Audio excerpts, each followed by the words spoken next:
culture 70 years later, the power of Marx's fusion of critical analysis and revolutionary practice was to be demonstrated. Here, it seemed, men were no longer the victims of history. They'd seized control of it. In 18th century Denmark, one of the poorest parishes in the poorest district was Sæding. It couldn't afford a pastor of its own, and the parish house was let to a peasant family. Surnames weren't yet fixed, and they were nicknamed after their address, the churchyard.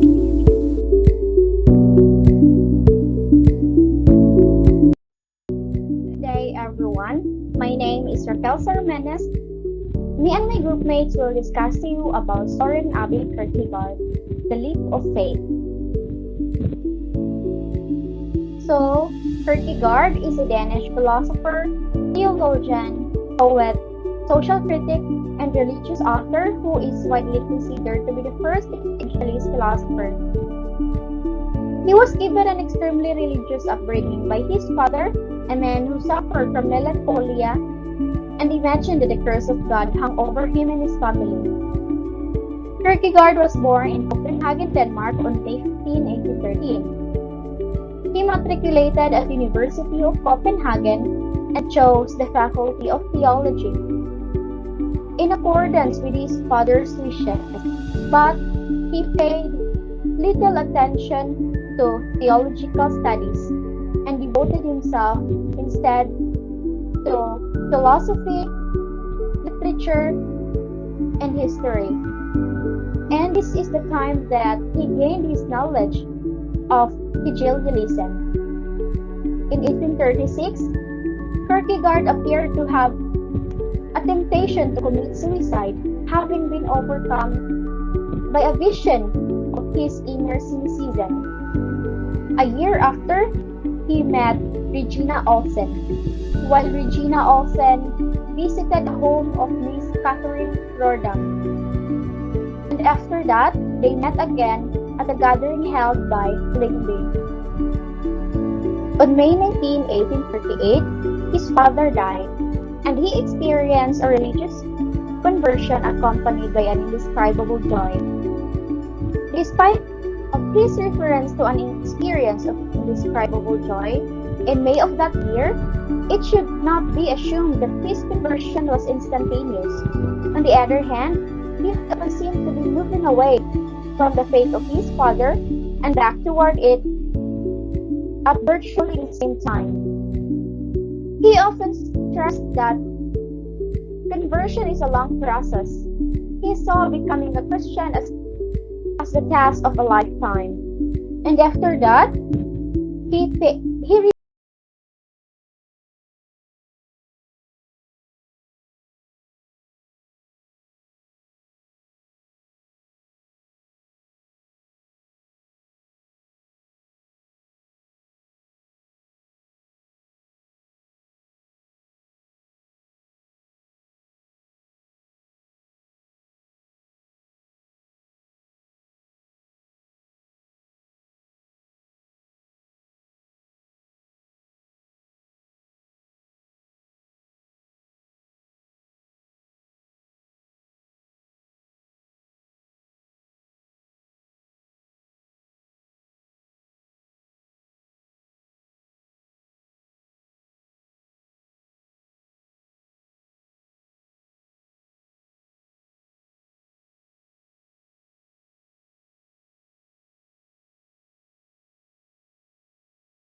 yourself. Continue to work out your salvation with fear and trembling. Itself a probable reference to Psalm 55, verse 5. Fear and trembling came upon me. The next one is in 1843, Repetition. It was published under the name of pseudonyms Constantine.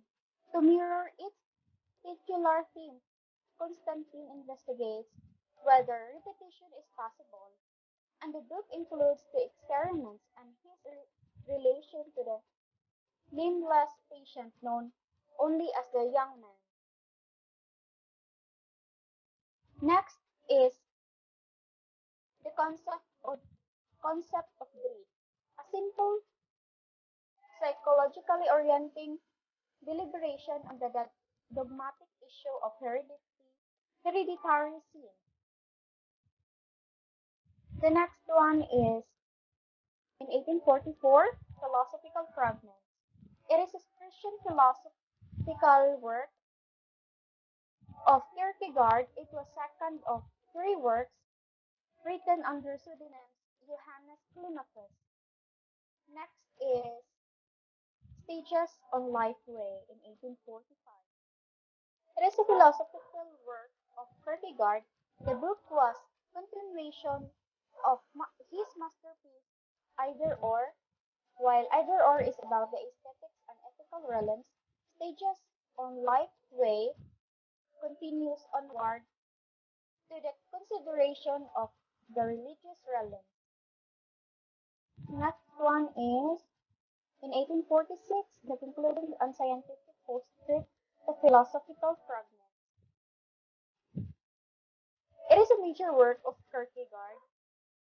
The work is a pregnant attack against Hegelianism, the philosophy of Hegel, especially Hegel's scientific logic. The work is also famous for its dictum, subjectivity is truth. It was an attack on what Kierkegaard saw as Hegel's deterministic philosophy. Next is in 1847 Works of Love. It is one of the works which he published under his own name as opposed to his more famous pseudonyms. It deals with primarily with the Christian conception of agape of love, in contrast with the erotic love or eros, or preferential love or phileo, given to friends and family. The last one is The Sickness Unto Death. It is a book written by Kierkegaard under the pseudonyms Anticlimacus, a work of Christian essentialism. The book is about Kierkegaard's concept of despair, which he equates with the Christian concept of sin, which he terms the sin of despair. Kierkegaard says that his writings as a whole are religious. They are best seen as belonging to the prophetic traditions in which religious beliefs become the basis of a critique of the religious communities that profess them. The 20th century theologies that were influenced by Kierkegaard go beyond the task of metaphysical affirmation and ethical instruction to a critique of complexity and existential philosophies, which are often less overtly theological and sometimes entirely secular.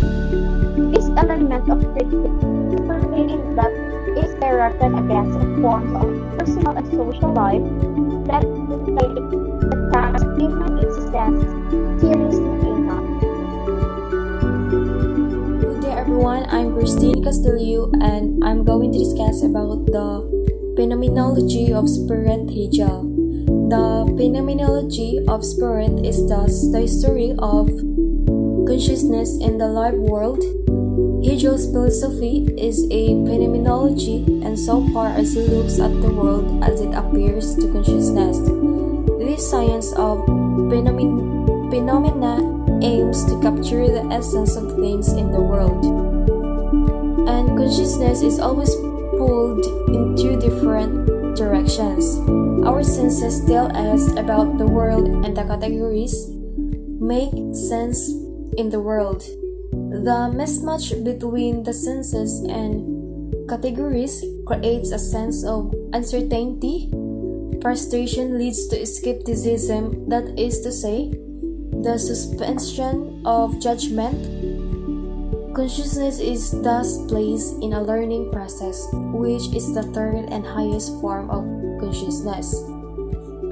So, what is phenomenology according to Hegel?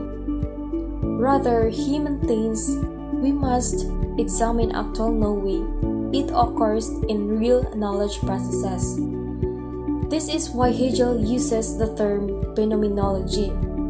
Phenomenology comes from the Greek word for to appear, and the phenomenology of mind is thus the study of how consciousness or mind appears to itself.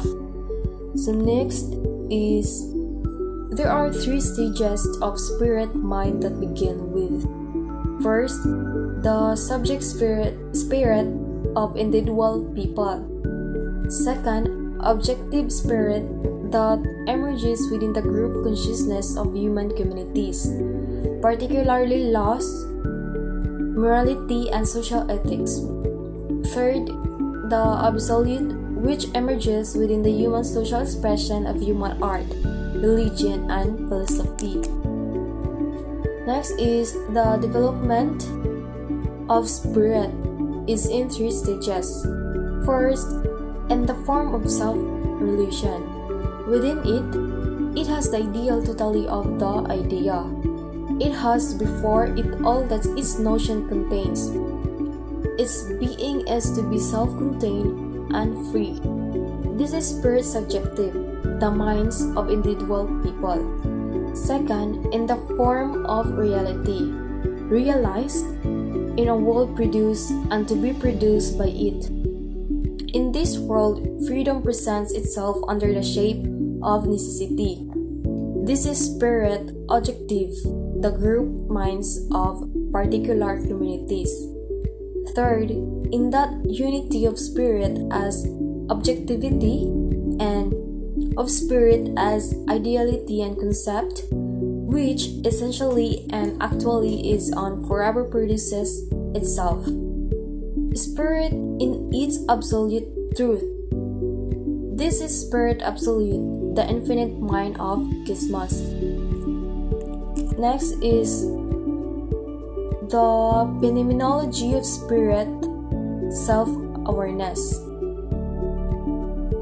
Hegel moves his analysis of consciousness in general to self-awareness in the tradition of idealists.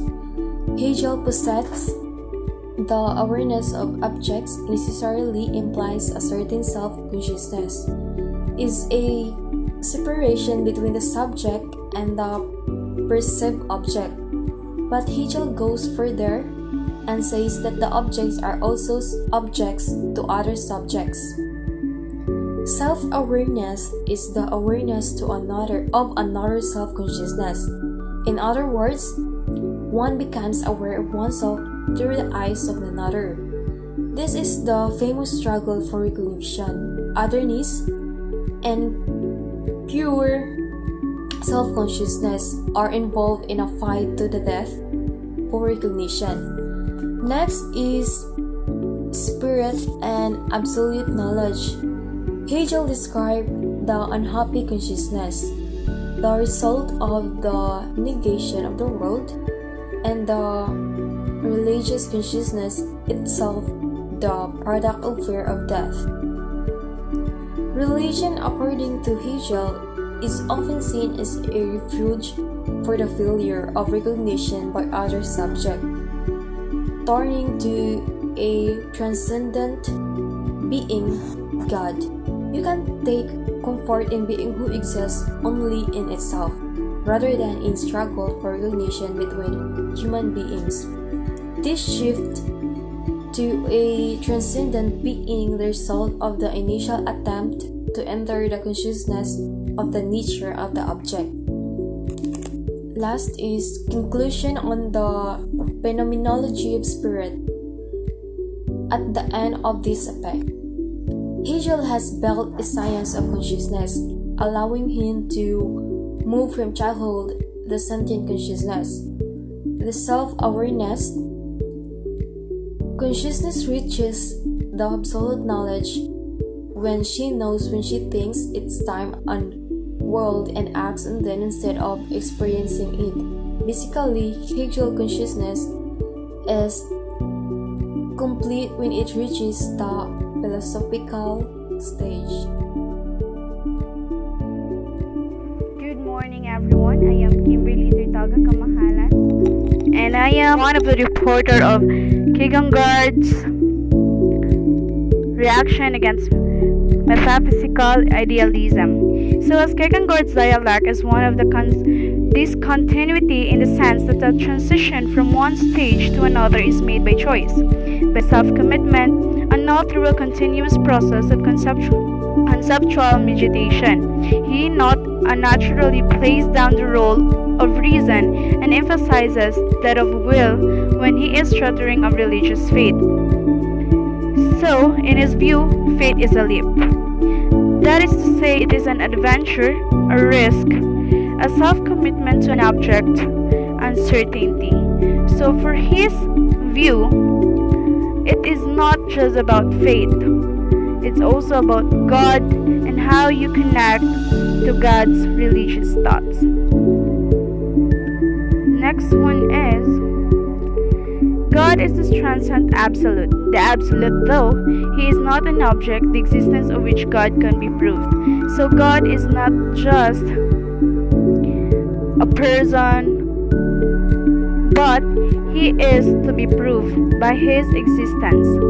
But man's response is a venture, an act of faith in being who lies beyond the reach of speculative philosophy. So true, God reveals himself to the human conscience in the sense that man can become aware of his sin and alienation and his need of God. So we as persons, we commit sins, but as of that, we must repent to God and know where we sinned off, and we must know from what is wrong and what is right. And this act of faith is not something which can be performed once and for all. It has to be constantly repeated. It is true that God has revealed himself in Christ. God won, but Christ is the paradox. To the Jews a stumbling block, and to the Greeks foolishness. So for the other Jews and Greek, God is not true and they don't believe in God. But as for us now, in the centuries of 2020, we believe that God is our Christ.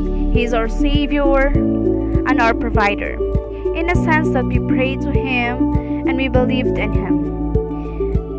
As Kierkegaard said, faith is always a venture, a leap.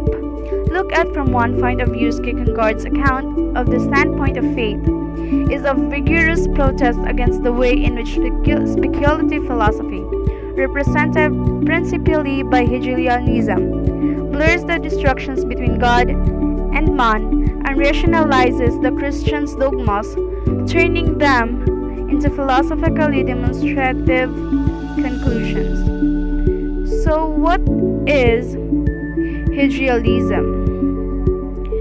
So Hegelianism is the philosophy of Hegel, and which can be summed up by the dictum that the rational alone is real. So it is said that God is real. It is the Hegelianism system, the qualitative distinction between God and man, pantheistically abolished. So it is between the connection of God and man. The second one is the system that must indeed hold out the attractive prospect of an illusionary land, which to a mortal eye might appear to yield a certainly higher than of faith. Second, but a marriage is destructive of faith, and its claim to represent Christianity is bogus. The entirely unsocratic tract of modern philosophy is that it wants to make itself and us believe that it is Christianity. And third is, in other words, Kierkegaard refuses to admit that in this life there can be a higher standpoint than that of faith. The vaunted transformation of faith into speculative knowledge is an illusion. But though in such passages it is Hegelianism which Kierkegaard has principally in mind, there is no adequate ground of saying that he would have much sympathy with the idea of proving God's existence by a metaphysical argument, provided that an unequivocally theistic idea of God were maintained. So it is said that he would have believed the existence of God. But as of we humans, we truly believe the existence of man as we believed in him, through praying to him, and if he answers it must be a no, maybe, or a yes. No, because he has a better answer for us in the future, and yes, because it is good to us, and maybe it is because of how we act to that prayer. The second one is, in his view, the fact that man is held eternally accountable for belief or disbelief shows that belief is not a matter of accepting the conclusion of a demonstrative argument, but rather a matter of will. Catholic theologians would obviously wish to make some distinctions here. So it is basically about the Catholic religion. So, for this matter, Kierkegaard was not a Catholic theologian, and the point is that he deliberately emphasized the nature of faith is a leap. It was not simply a case of opposition to Hegel's rationalism. This comes out clearly in his famous interpretation of truth is subjectivity. An objective, uncertain yield, fast and appropriation process of the most passionate inwardness is the truth. The truth is precisely the venture of which chooses an objective uncertainty with the passion of the infinite. The definition of truth as subjectivity and the definition of faith are the same. Without risk, there is no faith. Faith is precisely the contradiction between the infinite passion of the individual's inwardness and the objective uncertainty. So faith is what we call how we believe and how we know God. If we don't have faith in God, it's said we don't believe in Him. But for the idea of God-man itself, paradoxical for the infinite reason, faith grasps the objectively uncertain and affirms it, but it has to maintain itself, as it were, over a fathomless sea. Religious truth exists only in the passionate approximation of the objectively uncertain. So, what is paradoxical? So, paradoxical is seemingly absurd of self-contradictory. So, it is upon us humans. The next one is Catholic theologians at least criticize him on this score. But if we present from the theological analysis of faith and concentrate on the physiological aspect of the matter, there is no difficulty in recognizing whether one is Catholic or Protestant. That there are certainly some who understand very well from their own experience what Kierkegaard is driving at when he describes faith as a venture of risk. So, being a Catholic or a Protestant, it is the opposite because Catholic believes in God and Protestants believe in God's God. It's like the saints or we pray to other persons and we look to them as God. To illustrate Kierkegaard's use the concept of existence employs the following analogy. A man sits in a cart, holds the reins, but a horse goes along its accustomed path without any active control by the driver, who is asleep. And neither man actively guides and directs. In one sense, both men can be said to be first, but in another sense, it is only the second man to be drawn in an analogous manner, the man who drifts with the crowd, who immerses himself beyond us. One can be this exist, he cannot be the exist. So, Kierkegaard does more than one that an eternal truth is not itself a paradox, but it becomes paradoxical in relation to us. One can indeed see some evidence in natures of God's work. In point of fact, Kierkegaard does not say that there are no rational motives at all for making the act of faith, and that it is a pure arbitrary act of prior choice. Kierkegaard's phenomenological analysis of the three distinct of levels consciousness, which describes possess value and estimative power, which is not destroyed by his heuristic duration. For he is not existing individual resolutely towards in an it cannot rise, once and for all in moment, and it was constant state of becoming, make himself aware but his acts of choice.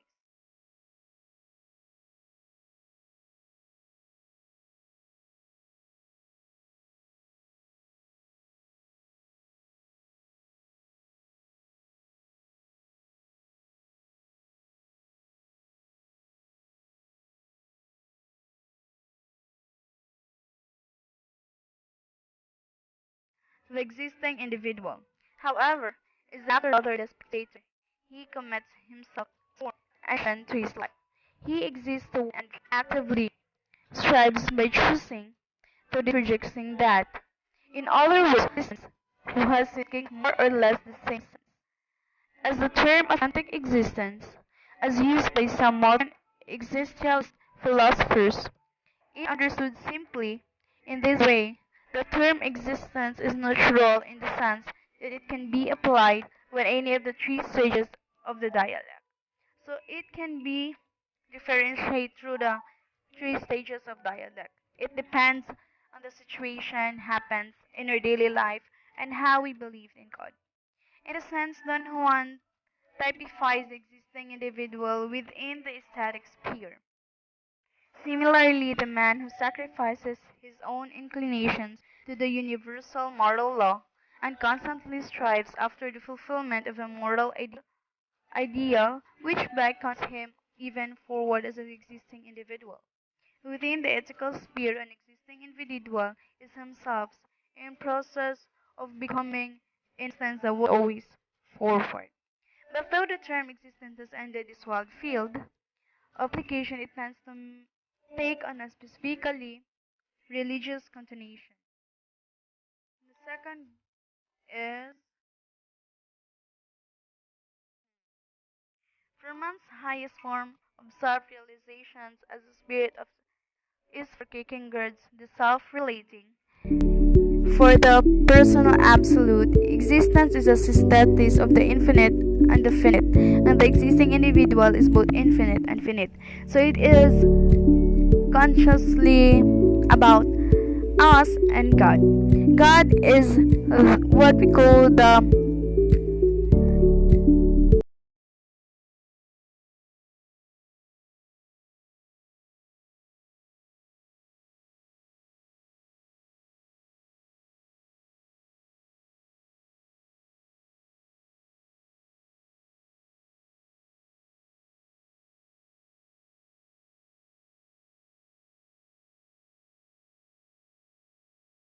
his becoming is a constant striving towards God.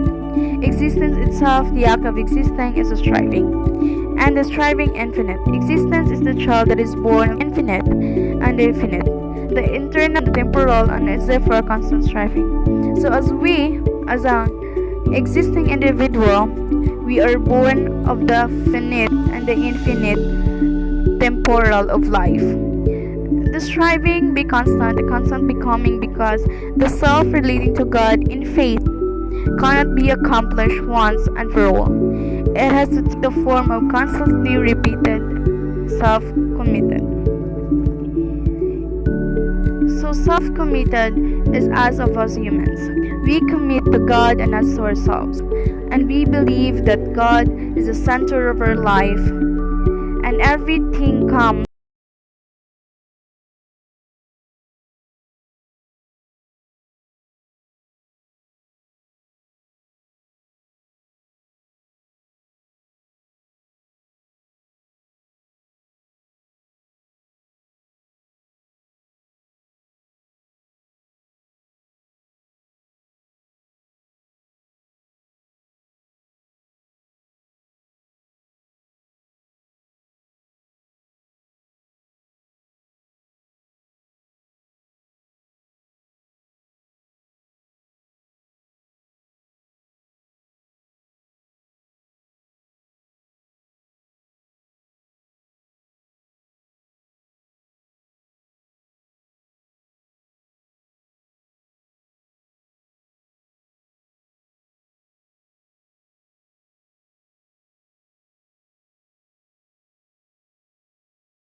In state of dread. Kierkegaard applies these ideas of sin in the state of innocence. Spirit is in a dreaming state, in a state of immediacy and excitement. Dread is the possibility of freedom, whereas Kierkegaard uses Adam as an illustration. When Adam is in the state of innocence, was told not to eat the fruit of the tree of the knowledge of good and evil, under pain of death. He could not know what was meant either by evil or by death. For the knowledge he could obtain only by disobeying the forbidding. The provision awoke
destruction. The dread of possibility holds him as its prey until it can deliver him safe into the hands of fate. This seems to imply the dread is overcome by the leap. Yes, as the leap made by fate. Okay, let's watch this video. Which of these sentences sound better? 1. I believe my car will start in the morning. 2. I have faith my car will start in the morning. If you said number 1, you have a leg up on today's lesson concerning Soren Kierkegaard and his leap of faith. If you said number 2, I'll explain why this same fellow would tell you you're wrong. For starters, Soren Kierkegaard is a 19th century philosopher who argued the merits of faith in God. In fact, he asserted life is only worth living if you have total faith in God. Now notice I'm saying faith in God and not belief in God. This is very much on purpose. According to Kierkegaard, belief is reserved for things that can be supported or proved with evidence. Using this reasoning, I believe my car will start because it has started every day for the past several years. There's evidence to prove a turn of my key will reward me with a humming engine. For this reason, Kierkegaard would say yes to the sentence, I believe my car will start. However, since he believed God's existence can't really be proven, he'd say no to the sentence, I believe in God. Moving away from belief, Kierkegaard argued faith is reserved for things that lack evidence. Since he also agreed God is beyond logic, proof, or reason, he had no problems admitting it takes a leap of faith to believe in God. After all, lack of logic, proof, and reason are the very things necessary for faith to be faith. In order to reach this type of faith, which Kierkegaard deemed nigh unto impossible, he argued that one must be constantly busied with self-evaluation and analysis. Rather than just sitting around saying, I have faith, one must take a good long look at themselves. Expounding on his views of self-analysis and faith, Kierkegaard gave the world his philosophical Fragments.